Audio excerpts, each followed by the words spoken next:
Agradecemos su presencia en esta tarde calurosa de domingo, aquí en esta feria del libro que tiene por nombre, ¿cómo? La Feria de la Alameda del Libro. La Feria de la Alameda del Libro. Bueno, el motivo de esta presentación es charlar un poco acerca de box y literatura. El motivo de esta charla también se debe a una colección de boxeo que Editorial Almadía y Producciones El Salario del Miedo están editando conjuntamente, y que hemos llegado al fascículo número 4. Es una colección que nosotros consideramos muy importante y sin un antecedente de este tipo en la vida editorial mexicana, por lo menos en tiempos recientes, porque es una colección que ha agrupado a escritores de todas las épocas en torno a un deporte espectáculo que sin duda tiene millones y millones de aficionados, no solo en México, sino en el mundo. También porque es un deporte que ha sido sujeto de atención de los más diversos escritores de diferentes países, como lo dije en algún momento, de todas las épocas. El objetivo de esta colección, entre otros, es hacer volúmenes a precios muy accesibles para que todos los interesados, todos los lectores, puedan adquirir los ejemplares y viajar con ellos a sus respectivas actividades cotidianas. Es por eso el formato. Algo que quiero mencionar es que nosotros partimos de esta colección de una primera edición muy interesante que se publicó a principios de los años 80 en La Habana, Cuba, por parte de un erudito cubano que se llama Omelio Ramos Mederos, que fue o es el hispanoamericano que más se ha concentrado en reunir a escritores de todas las épocas en torno al tema. Nosotros en México lo que hicimos fue ampliar ¿cómo les diré? E invitar a otros escritores, tanto de México como del extranjero, para darle una actualizada, digámoslo así, a esta edición original hecha en Cuba, pero también para diversificar el tema del boxeo en torno a la crónica, al testimonio y a la ficción. Y para hablar de boxeo y hablar de literatura, pues yo tengo el agrado de tener a mis costados a dos figuras de la prensa deportiva mexicana, además de gente culta, preparada, grandes escritores, grandes estudiosos, no solo del deporte, como es el caso de Alejandro Toledo, que es ensayista, que es periodista, que domina e investigador literario y que bueno, es un auténtico especialista en el tema. Para él, para Alejandro Toledo, les pido por favor un aplauso. Y aquí a mi mano derecha tengo a Carlos Barrón, que es un periodista deportivo, como dicen los clásicos de fuste y fusta. Además de su trayectoria en el periódico Excelsior, él ahora mismo es el director de noticias, si no me equivoco, de información de la cadena televisiva ESPN. Él es colaborador de este proyecto y tiene un gran libro que publicó Producciones El Salario del Miedo, que se titula Tiempo de compensación. Tiempo de compensación. Son crónicas deportivas, casi todas centradas en el ambiente del fútbol y del boxeo. También les pido para él un fuerte aplauso. Y sin mayores preámbulos, para iniciar una charla con los aquí presentes, yo les preguntaría a ambos, ¿cuál es el punto de quiebre o cuál es el interés que puede tener escribir sobre boxeo? ¿O por qué la literatura ha dedicado tantas páginas y tantos escritores de tantas épocas a este tema de un deporte que por una parte tiene mucha afición, pero por otra parte también tiene muchas críticas adversas? Bueno, hay algo que hay que decir es que en México hay mucha afición al deporte, pero hay pocos lectores. Curiosamente, en lugares como Argentina, por ejemplo, o como en España, los libros deportivos tienen muchas ventas, biografías de futbolistas, de Cristiano Ronaldo, de Messi, se venden muy bien en esos países, pero en México al parecer hay pocos lectores. También la prensa deportiva no es una prensa como muy interesante en cuanto a escritura. Digo, cuando ustedes ven la pelea el sábado y al día siguiente esperarían leer una gran crónica en un periódico, y no ocurre así, son crónicas realmente caricaturizadas prácticamente en espacios pequeños donde lo más importante es la imagen, la fotografía, algunos datos, y no le dan valor al trabajo con la pluma, ¿no? Entonces tenemos esas dificultades, digamos que no hay una tradición digamos, de escritura fina en la prensa deportiva, o sí la hay, pero es como muy alternativa, porque hay, por ejemplo, en los años 60 había un gran cronista de fútbol que se llamó Manuel Seide, que hizo escuela con muchos, hay algunos que lo siguieron, entre otros, hace rato hablábamos con Carlos de Ramón Márquez, que hizo buen periodismo deportivo. Tiene en un libro que publiqué yo en Cal de Arena, que se llama Historias del Ring, que es una antología de textos literarios sobre boxeo.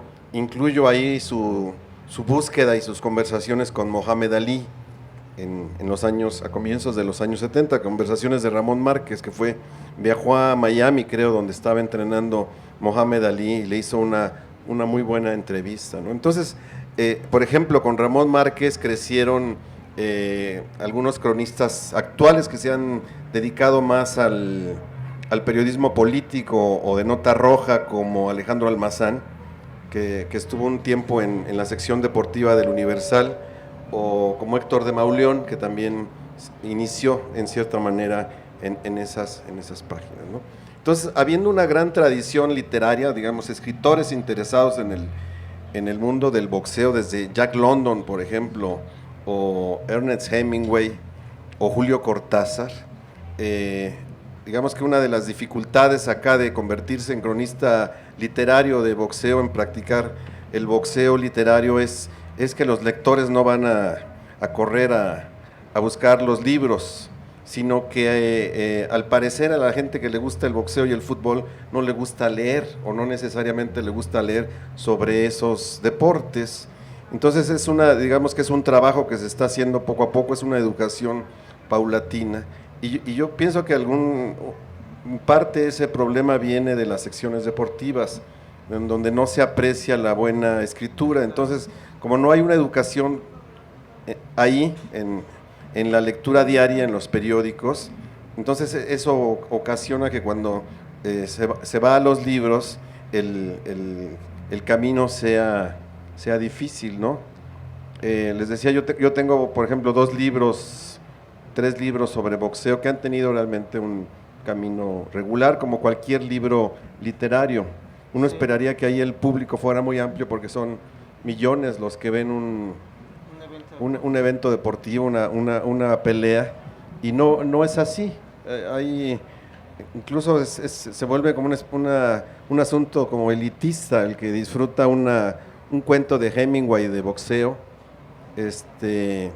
o un texto de Cortázar sobre lo que llaman la ciencia del aporreo. No recuerdo exactamente cómo lo llama Cortázar. Cortázar tiene, por ejemplo, un cuento sobre Mantequilla Nápoles, sí. La noche de Mantequilla Nápoles. Y hay en los materiales que reuní con Mari Carmen Sánchez Ambrís en Historias del Ring, hay textos incluso de Salvador Novo, quien descubre el boxeo cuando va aquí al Frontón México, y encuentra que aquello es una gran coreografía, y recomienda poner una orquesta de música clásica a un lado del ring para acompañar el movimiento de los peleadores, ¿no?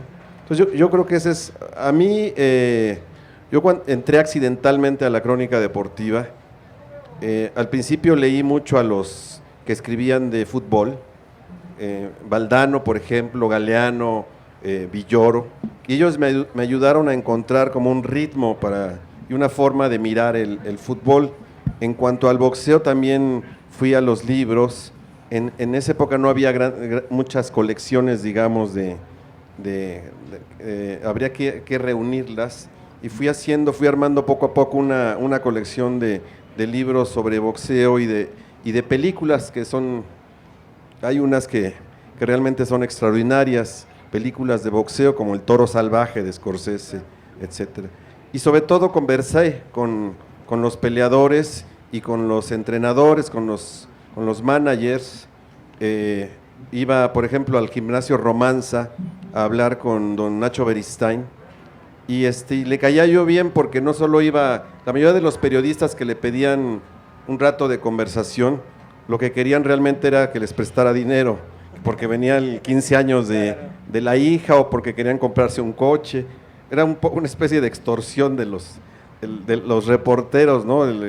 Encuentran que la fuente también es su fuente de ingresos y entonces cobran en cierta manera las notas con esos chantajes, pero entonces yo como nunca le pedí dinero, entonces conmigo conversaba muy bien y en el Romanza, que se llama así por Gilberto Román y Daniel Zaragoza, ahí conocí a Daniel Zaragoza, de hecho en el cuarto round de esta colección vienen mis conversaciones con Daniel Zaragoza y a Finito López, por ejemplo, que son dos grandes peleadores de ese, ¿cómo le llamaban antes? Al lugar, así como, hay un término como de granja o al establo, digamos que surgidos de ese establo de Nacho Beristán, que para mí es un gran entrenador y que ha educado a sus peleadores incluso en cuestiones como la administración de sus ingresos, algo en lo que muchos se han perdido, ¿no? Entonces, entre la conversación con los peleadores y la lectura de textos clásicos fue como yo encontré una manera de escribir de boxeo, sin ser conocedor, digamos, sin entender muy bien al principio de qué se trataba. La primera vez que fui a la Arena México, me llamaron la atención, por ejemplo, los apostadores, porque hay letreros, hace mucho que no voy, no sé si, yo creo que ya casi no hay peleas, hay muchas advertencias de que están prohibidas las apuestas, pero los más entusiasmados eran los apostadores ahí, que eran los que prácticamente creaban el ambiente en la Arena México, ¿no? Entonces, uno tiene que aprender a ver el deporte, no es lo mismo verlo en televisión que estar en la arena. Creo que uno de mis grandes traumas al respecto es una pelea de Tyson en Las Vegas, a la que llegué yo un poco accidentalmente y que consistió en 3 golpes. No creo que más allá de 3 golpes, y tenía yo que escribir una crónica de unas 3 cuartillas para el Universal, entonces tuve que ejercitar la imaginación para hacer lo que Salvador Elizondo llamaría la crónica de un instante, ¿no? Creo que en cierto modo fracasé yo como cronista directo del boxeo y lo que me gustaba más es recrear la historia del boxeador y recrear sus peleas con lo que él me contaba, con lo que me contaba su entrenador y con lo que yo encontraba en las hemerotecas, con aquello que habían dicho los cronistas especializados, ¿no? que hubo unos bastante buenos, ¿no? Entonces esas son las herramientas. Yo creo que estamos con una colección como esta, está intentando formar lectores de boxeo y hacerles entender que que es un universo muy rico para entender ciertas cuestiones de la humanidad, digamos, ¿no? Casi todas las carreras de boxeo son carreras llevadas al límite, ¿no? Donde subir al ring no nada más es practicar un deporte, sino realmente jugarse la vida. Eso es lo que diría yo en principio. Carlos. No sé. Gracias, Alejandro. Buenas tardes. Supongo que la mayoría de la gente de aquí tiene alguna afición por el boxeo, algunas nociones. Y hablando de la literatura, participar también de que no es tan fácil escribir de boxeo. A lo mejor tiene como tintes muy fantasiosos y una fascinación especial el ver a 2 tipos pegándose, ¿no? Desde que vamos en la calle y vemos a 2 tipos que se están pegando, uno se detiene y empieza a voltear y empieza a llamarle uno la atención. Ese arte de atacar para defenderse, que es el boxeo, también tiene como ciertas intuiciones. Y yo creo que el pueblo de México debería de hacer una nominación a que sea el deporte nacional, ¿no? Porque este pueblo de México se avienta más de 12 rounds peleando contra la vida, contra los políticos y contra la injusticia. Y tiene muchos tintes el boxeo parecidos a la realidad. ¿A qué voy a ir con el parecido también a la literatura? Por principio de cuentas, yo quisiera empezar a entender un poco estos especímenes, estos hombres boxeadores que son realmente héroes humildes, porque no hay doctores, como diría el Amazon, no hay doctores boxeadores, no hay arquitectos boxeadores, no hay abogados boxeadores.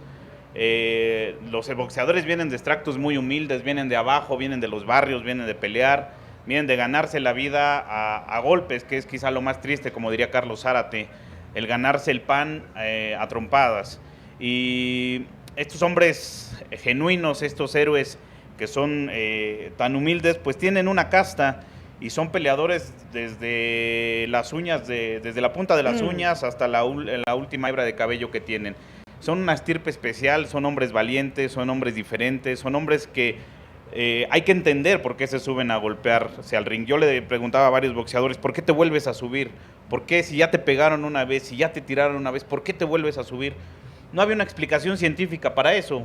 Quizá es un poco como lo que nos sucede a nosotros. ¿Por qué nos levantamos otra vez a seguir viviendo, a seguir combatiendo contra las mismas injusticias, los mismos problemas, los mismos el mismo caos vial, el mismo caos ciudadano? Quizá el boxeador tiene eso, tiene una llama interior que es lo que le dulcifica la vida. Había boxeadores que me decían, es que yo pienso más en hombres que en mujeres, porque pienso más en mis rivales que en mujeres. Había boxeadores que me decían eso. O había boxeadores que si perdían y esperaban la revancha, decían, sigo pensando en ese hombre 24 horas al día. O sea, no dejo de pensar hasta el día que me lo vuelva a encontrar en un ring. Es decir, tienen una especie de llama y una especie de hoguera al interior que los hace diferentes. Esos héroes que nosotros dignificamos, que valoramos, en lo particular vamos creciendo con ellos.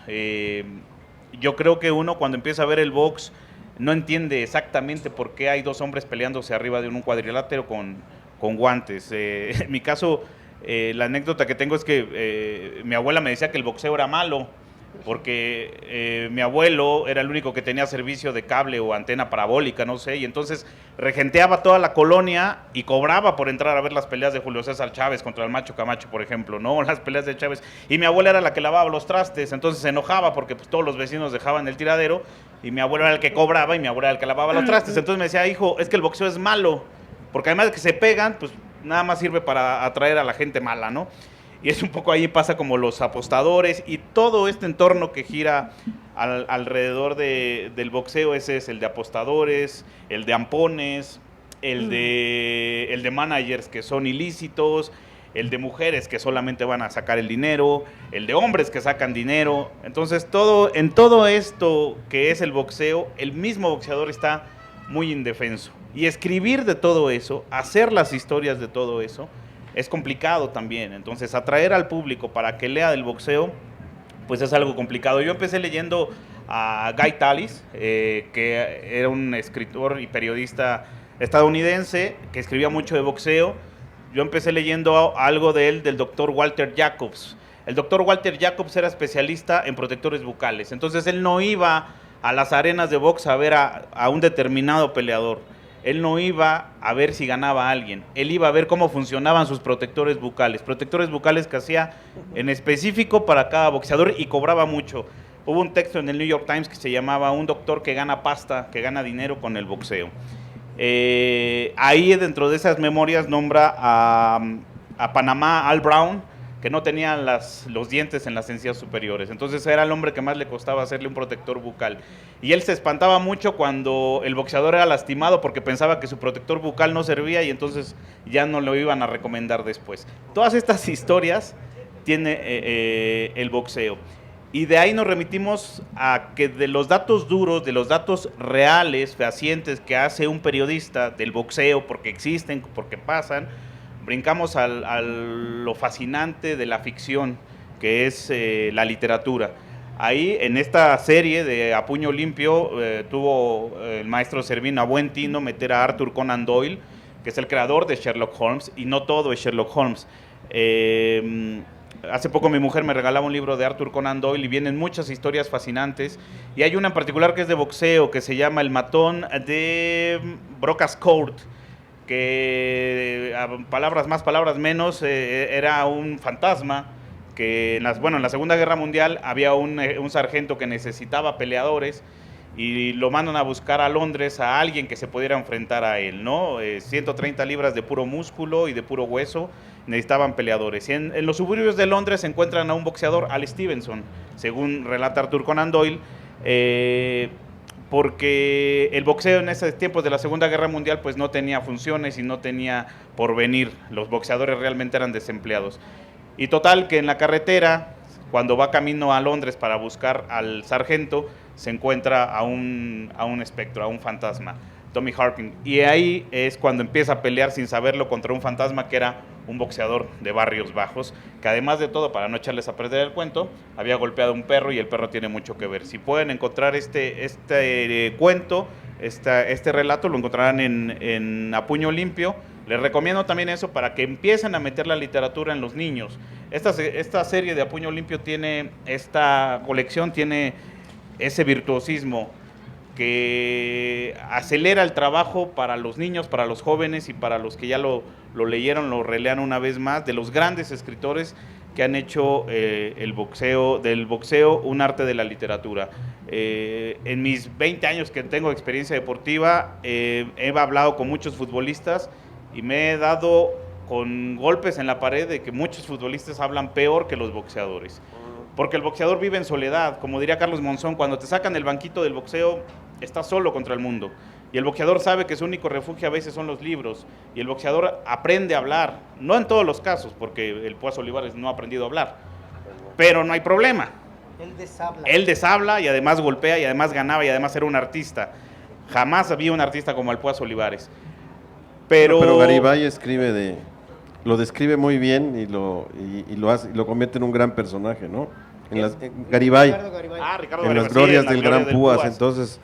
Y estas situaciones de literatura, por ejemplo, a mí me dejó, ahora que estamos en el terreno de la fascinación, Cortázar, cuando leí La Noche del Mantequilla, que es cuando él ve y se sorprende por ver al Mantequilla Nápoles peleando contra Carlos Monzón. Obviamente Monzón era el ídolo de los argentinos, o tenía algo de especial y de particular para los argentinos, aunque no les llamara mucho la atención el boxeo a comparación del fútbol.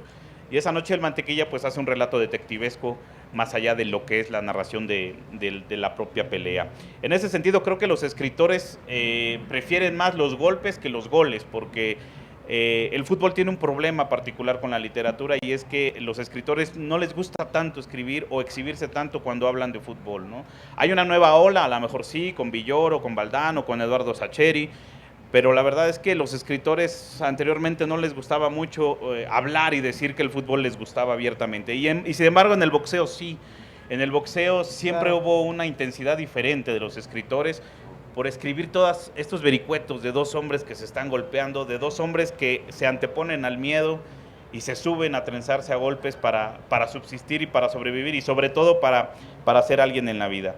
En ese sentido creo también que esta colección de A Puño Limpio servirá mucho, no solamente para, vuelvo a insistir, para los veteranos de guerra que ya leímos, que ya vimos y que ya nos emocionamos con el boxeo, sino que vienen muchos jóvenes también que empiezan a entender un poco cómo es la vida y cómo es el boxeo. Tiene muchas particularidades muy semejantes que les vendría bien. Además, aquí ya con esta colección tienen a grandes escritores como Conan Doyle, Hemingway, Norman Mailer, Virgilio, Homero, Cortázar, es decir, ya está muy deshebrado todo el asunto de los grandes escritores que pueden leer. Y para los boxeadores, no sé si hay un boxeador por aquí, un boxeador amateur o un boxeador aficionado, con esos apodos, o aficionados al boxeo, pero lo que me llama la atención son esos apodos que tienen los boxeadores que son normalmente feroces, ¿no? Por ejemplo, Jack Johnson era Arturito, que era diferente porque en realidad era contrastante con su peso y con su fuerza. También le decían la pesadilla de los blancos te llamas Sugar Ray Leonard, Sugar Ray Robinson, Jack Dempsey era el matón, Harry Greb era el molino de viento humano, Joe Louis era el bombardero, Rocky Marciano era el rompeladrillos, Jack LaMotta era el toro del Bronx, el Bull Terry Zaragoza, Roberto Mano de Piedra Durán, Mantequilla, y así vienen más, ¿no? El matón, el huracán, el bum bum, la cobra, el rompehuesos, el rayo, o todos estos feroces, yo creo que se pueden ablandar un poco también si se ponen a leer lo que es la serie de A Puño Limpio, que verdaderamente tiene muchas cualidades. Y no sé si sea más peligroso ser boxeador que escritor, pero creo que a los boxeadores les va mejor. Sí, un aspecto que a mí me gustaría destacar, primero un poco con lo que decía Carlos, que sin duda alguna el boxeo como deporte espectáculo es, y ya lo hemos dicho en algunas otras charlas, es el deporte que más satisfacciones le ha dado a este país. Es el deporte que probablemente mejor identifica la idiosincrasia, el temperamento, las condiciones físicas del mexicano. Hasta categorías medianas, creo que México es una potencia mundial en el deporte y no hay un solo mexicano que se dedique al boxeo a nivel profesional que no haya vivido o gozado del reconocimiento en el extranjero por la gran tradición boxística que hay en este país y una tradición triunfadora, a diferencia del fútbol, que es siempre este deporte ahí de tibio, ¿no? De promesa y que no cumple con las expectativas de una afición que además ha crecido muchísimo, impulsada por la industria de la televisión. En este sentido, me parece que a puño limpio es interesantísimo encontrar o darnos cuenta que las primeras crónicas sobre este deporte, que es una de Virgilio, si mal no recuerdo, tiene más de 3,000 años de haberse escrito.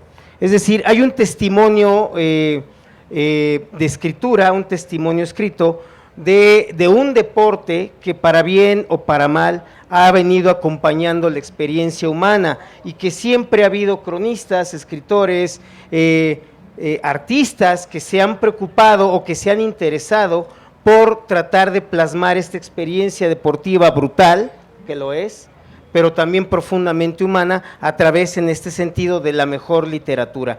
Creo que una de las cualidades o uno de los logros de esta colección es que no es solamente es leer sobre boxeo, sino que es un repaso general a mucha de la mejor literatura y a través de muchos de los mejores escritores de todos los tiempos. Yo insistiría mucho en que esta colección de boxeo reúne además escritores mexicanos, latinoamericanos y extranjeros ya de primerísimo nivel. Aquí, bueno, de México tengo aquí a mis compañeros de charla, pero está también Alberto Salcedo Ramos, un gran cronista colombiano, del cual publicamos un extracto de una larga charla que él tuvo con Lupe Pintor, es campeón mexicano también, honra y orgullo nacional en su momento.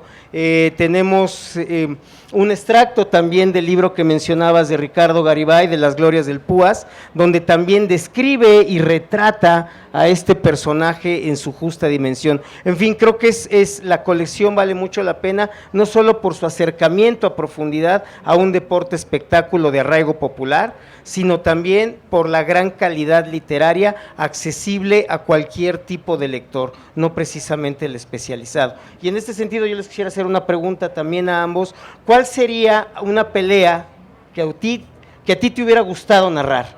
O qué pelea es la que te ha marcado a ti en tu trayectoria como cronista deportivo especializado en box?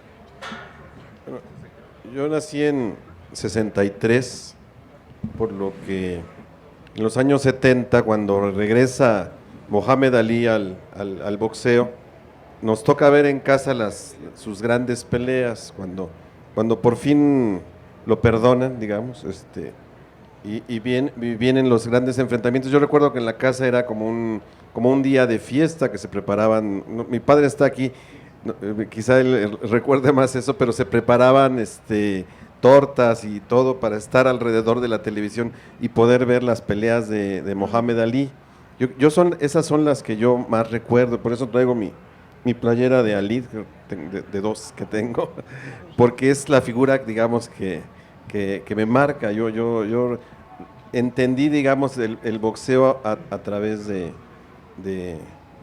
esas peleas de los años 70 contra Fraser, contra Foreman, y creo que mi idea del boxeo viene de este peleador específico, que es realmente una enciclopedia del boxeo, porque tenía una gran cantidad de recursos. En la mañana estaba viendo en un videíto de Instagram donde lo ponen cuando se queda en una esquina, sostenido por las cuerdas, y por puro movimiento de cabeza y de cintura evita los golpes del rival.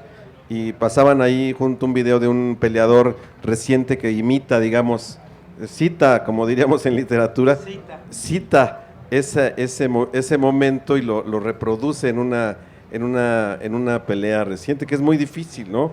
sin defensa, solo por movimiento de cintura y de cabeza, quitarse los golpes del rival que desesperado tira al vacío, tira al aire queriendo encontrar el rostro de su rival.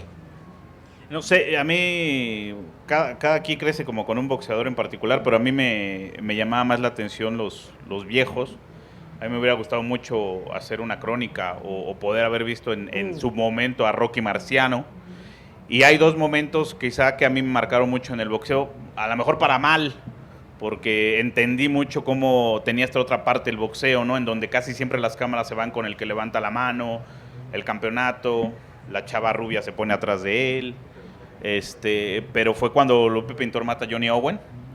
Pero a mí me hubiera gustado estar en el momento en que Johnny Owen sale de la arena y qué pasa después y qué pasa en el vestidor de Lupe Pintor cuando le avisan a Lupe Pintor que Johnny Owen está muriendo por los golpes que le dio.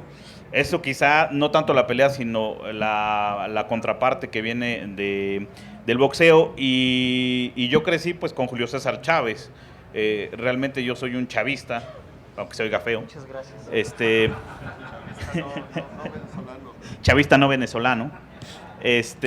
Y vi mucho los triunfos de Julio, que cuando pierde con Oscar de la Hoya en la revancha, en la segunda pelea, yo tenía muchas esperanzas de que un Chávez pudiera dominarlo y pudiera salir adelante. Subió cortado y para mí fue caer el derrocamiento de un ídolo, el ver que Chávez sangraba y que sangraba de esa manera, que sangraba de una forma tan real. Ahí se me desmoronó la imagen que tenía del boxeador invencible. Pero subió cortado en la primera, ¿no? ¿Mande? En la primera subió cortado. En la primera subió cortado, en la segunda ya no, también perdió por el knockout. Y ahí entendí mucho de que el boxeador pues tiene estos bajones que son inevitables, ¿no? Y que ahí ya no hay freno que pueda con ellos. Y quizás esos momentos a mí me marcaron mucho. Ya después entendí que el león viejo tiene que dar paso al león nuevo y al león joven, y es parte de la vida, que es lo que enseña también el boxeo, ¿no? Sí, bueno, aquí con lo que estamos conversando, creo que otro de los aprendizajes o conclusiones que uno puede obtener del boxeo ya como reflexión y como reflejo de la vida misma es que nada es para siempre, que la derrota nos acompaña a todos en algún momento. El éxito es efímero, ¿no? El éxito es efímero y que los ídolos son de carne y hueso, a final de cuentas, ¿no? Sí, a mí me sorprendió mucho cuando ya periodísticamente pude contactar a Chávez, hablar con él, saludarlo y darme cuenta que la mayor parte del día dormía y que era una persona muy aburrida y muy afectada consigo mismo, ¿no? Entonces ves otra cara de un ídolo que cuando eras niño te fue dando formación y te fue dando valores, y te das cuenta que tiene demasiado sufrimiento al interior, y es un poco comprensible porque así es la vida del boxeador, ¿no? Aquí entre nuestros amigos hay aficionados al boxeo. ¿Sí? ¿Les gustaría comentar algo aquí con nuestros amigos? Señor, por favor.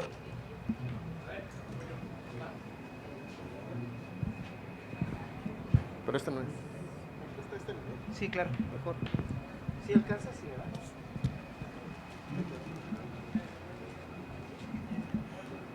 Nombraron casi a todos los boxeadores, pero les faltó el mejor.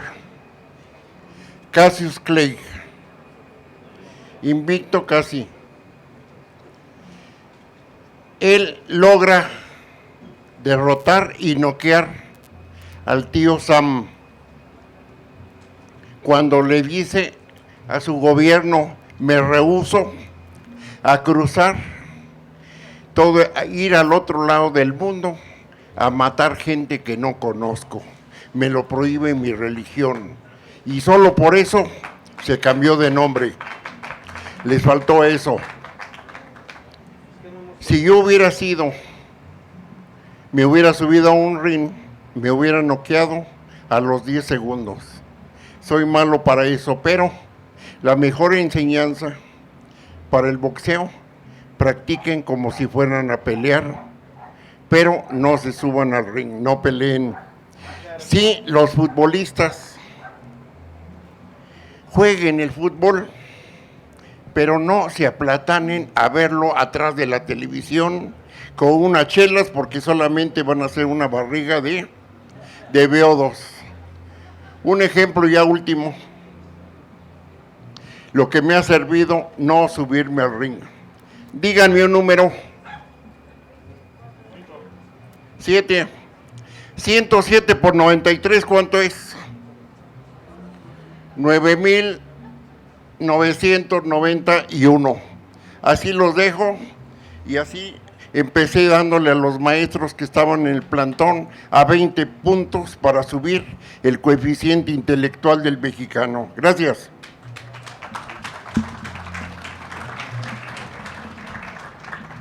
¿Quieren comentar algo más por ahí? Allá, por favor. Nuestra amiga, mira, allá al fondo.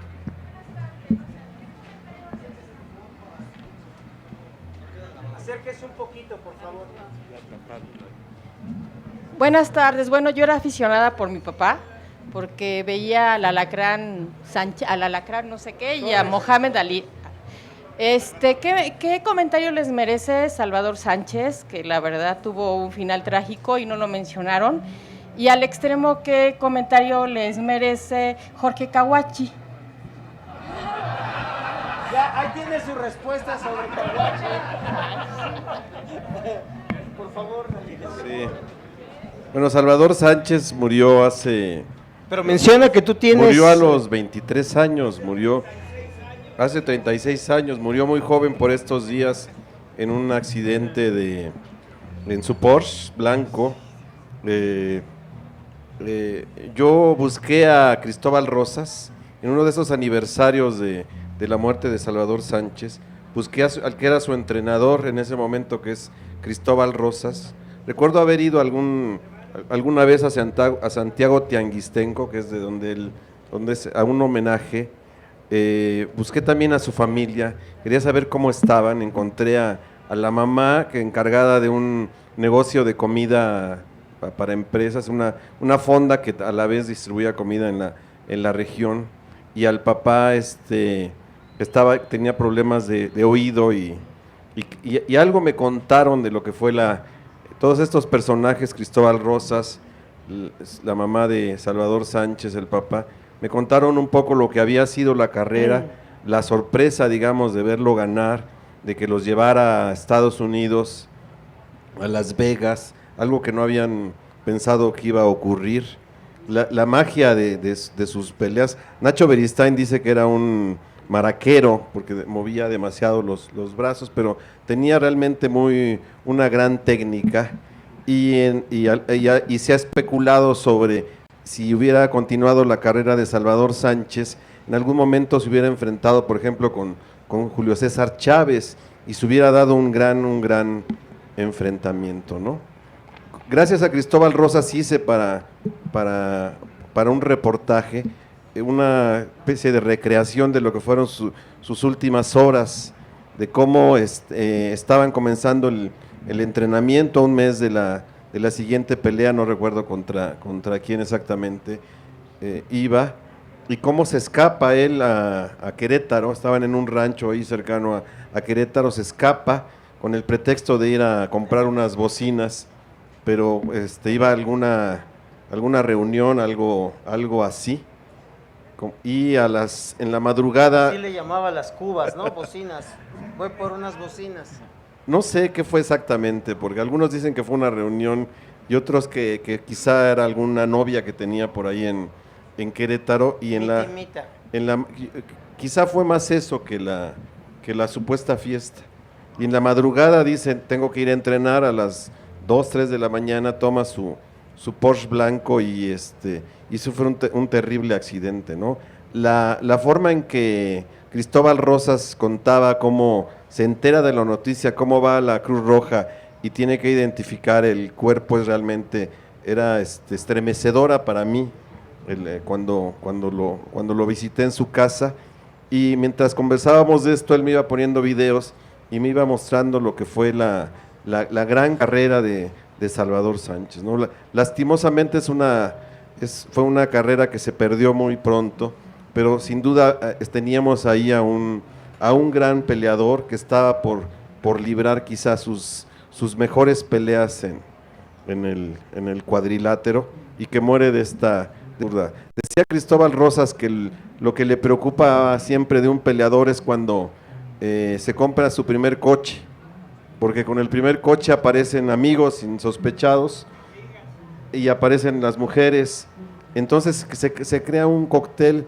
que generalmente lleva a la presión al peleador si no sabe manejar, porque es alguien que ha tenido ha padecido hambre, que ha luchado mucho en la vida. Cuando el dinero es,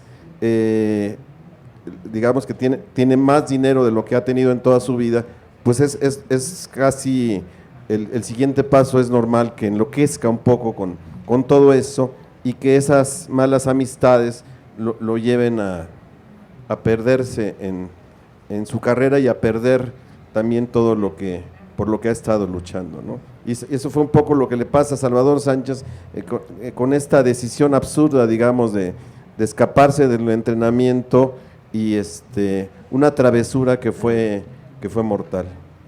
Sí, Salvador Sánchez, quizá el mejor peso pluma que ha tenido el boxeo mexicano. No se sabrá también porque creo que los mexicanos somos de mucho corazón y de mucha compasión con sus ídolos, y la muerte mitifica, y más si es un chico de 23 años que se muere, que le había roto la boca a Alexis Argüello, que a la vez había insultado a los mexicanos, ¿no? Por ejemplo, que le dio una cátedra de boxeo. Literalmente le rompió el hocico a Argüello. Pero más que eso, yo creo que ahí Salvador se gana el cariño de la gente porque fue como si defendiera a cada uno de los mexicanos. Ahora sí que un soldado en cada hijo te dio, ¿no? Y después pelea con Azuma Nelson, pero creo que la muerte mitifica mucho y entonces no sabremos exactamente qué hubiera pasado con Salvador Sánchez. Sí es notorio, como dice Alejandro, que iba a tener que enfrentar a Julio César Chávez porque había acabado prácticamente, había vuelto árida la división de los Pluma, iba a tener que subir, venía un joven Chávez. Sal Sánchez muere en el 82, Chávez se corona en el 84 contra el Azabache Martínez, una pelea que fue sacada de la manga realmente para sacar un campeón, y le hubiera tocado realmente a Sal Sánchez pelear con Julio César Chávez. De ahí entramos al terreno de la especulación y no sabemos qué hubiera pasado. Ahora, en esta buena biografía rápida que hizo Alejandro, de lo que yo me dediqué a investigar de Sal Sánchez, era la novia. Sal Sánchez estaba casado, Sal Sánchez tenía hijos. Oye, eso ya es de TV y novelas. Pero había una novia en Querétaro que no, y dicen las malas lenguas que no era, es un golpe bajo. que no, dicen, porque la novia nunca apareció en los medios, la novia nunca apareció y sigue viviendo en Querétaro, debe tener como 65 años. Nos estamos dedicando a buscarla, porque tiene que dar esa parte también, saber qué pasó.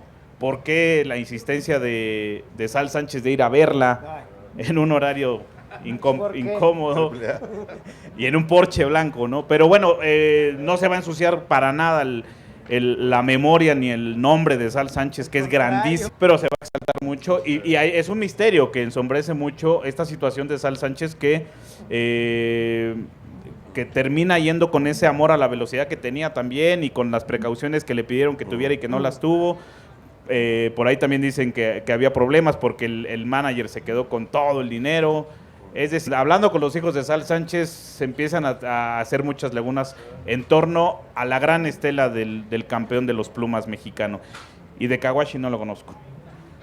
Pero, miren, nos están diciendo que ya vamos en el round 11. Quiere decir que queda tiempo para un comentario, pregunta más, para que aquí nuestros compañeros de charla nos hagan favor de compartir sus conocimientos con ustedes. Por favor.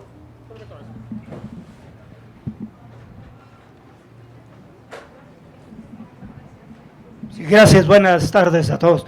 Los felicito de veras porque casualmente estuve en la presentación en otro lugar, estaba lloviendo y llegué, pero de veras me dio gusto. Aún el clima. La pregunta rápida, porque está por terminar, es esta. Mencionaron ustedes a grandes escritores, Cortázar, London y Hemingway, acerca de, y otros grandes, Juan Villoro, Galeano y otros, que habían escrito sobre lo que son expertos ustedes, por cierto, extraordinarios comentaristas y no rolleros como comerciales de otros. La pregunta es esta, fíjense que escuchando los demás comentarios de acá, fui al baño y regresé. Recuerdo que el boxeo, la pregunta es, ¿sería posible considerar al boxeo como actividad deportiva, pero a la vez de pedagogía y filosofía cívica, dado que por efecto uno de los grandes cantautores del mundo como Bob Dylan, a quien conocí casualmente rumbo a los baños Jordán sin saber que era él, en efecto iba a practicar, salió el reportaje al día siguiente, practica boxeo desde los que era joven y declaró que todos los días practica boxeo antes de otras cosas porque le sirve como disciplina mental, emocional y de equilibrio filosófico para entender su entorno social. ¿Creen ustedes que el boxeo podría ser considerado como forma valorativa del drama y el éxito en la vida? Bueno, la señora dice que no, pero yo creo que algo hay de eso. No solo Bob Dylan, por ejemplo, Miles Davis, que era un gran jazzista, practicaba boxeo y tiene él un gran soundtrack que se llama Tributo a Jack Johnson, que si ustedes lo escuchan, al oírlo, es un disco en 2 piezas, que era lado A y lado B. Se siente el ritmo de lo que ocurre en el ring. Realmente es sorprendente cómo se capta en esa pieza de jazz esto de los ritmos, digamos, la música del cuadrilátero. Curiosamente, hace poco vi un reportaje en algunos lugares de Estados Unidos, están dando terapia a adultos mayores con ejercicios de boxeo, porque hay ejercicios, por ejemplo, de movimiento de pie, de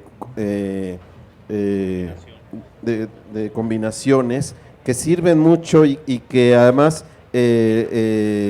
incentivan, digamos, a los adultos mayores para recuperarse en casos, por ejemplo, como el Alzheimer, les dan como una mejor coordinación. Entonces, lo que decía hace un rato el otro señor, de que ejercitarse como boxeadores, pero no subirse al cuadrilátero, lo está haciendo mucha gente, incluso en estos gimnasios como tipo CrossFit. El ejercicio del boxeo sin pensar en el enfrentamiento está ayudando porque realmente tiene muchos beneficios en cuanto a mejora de la salud, digamos, y ejercicio, etcétera, ¿no? Entonces, algo hay de lo que el señor dijo, perdón. No, yo sí creo que pedagógicamente sí sirve. La señora a lo mejor es como mi abuela, se enoja con el boxeo, no le gusta. Tiene razón porque se rompe el gusto. Yo lo pondría hasta desde partiendo de Rocky, o sea, el que ve Rocky cambia su autoestima y cambia su actitud. Rocky, bueno, el mensaje de Rocky es: no importa cuán duro te pegue la vida, sino cuánto puedas resistir. Y eso es con lo que hay que salir a convivir a diario.